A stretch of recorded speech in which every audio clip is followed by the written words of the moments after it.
До пред деценија или две за автомобилите плаќавме многу поевтино отколку денеска. Како причина за нивното поскапување најчесто се споменува исполнувањето на безбедносните и еколошки норми кои од година во година се построги. Тоа е вистина, но зад нив всушност се крие електрониката која според една студија од цената на денешните возила зафаќа дури 40%. Најмногу заради фактот што вложувањата во развојот на нивните современи технологии треба бргу да се вратат, за да може да се инвестира во нови.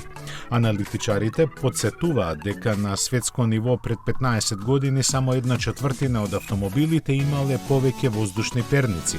За такви работи како што се електрично подесуваните седишта или монохроматски ретровизори и да не зборуваме.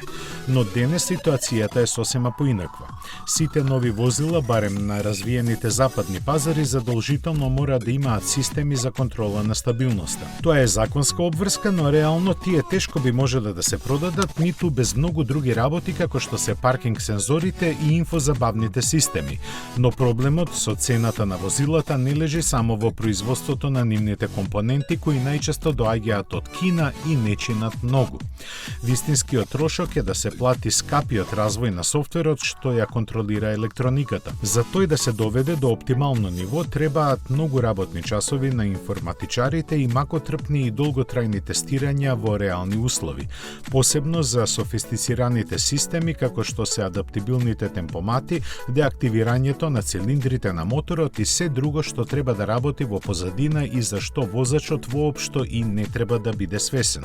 Токму тоа, според споменатата студија, го има покачено учеството на електрониката во цената на возилата на ниво кое 2 децении беше двојно помалку. Јасно, со оглед на напливот на трендовските технологии како што се автономните способности, овој процент во иднина ќе се зголемува.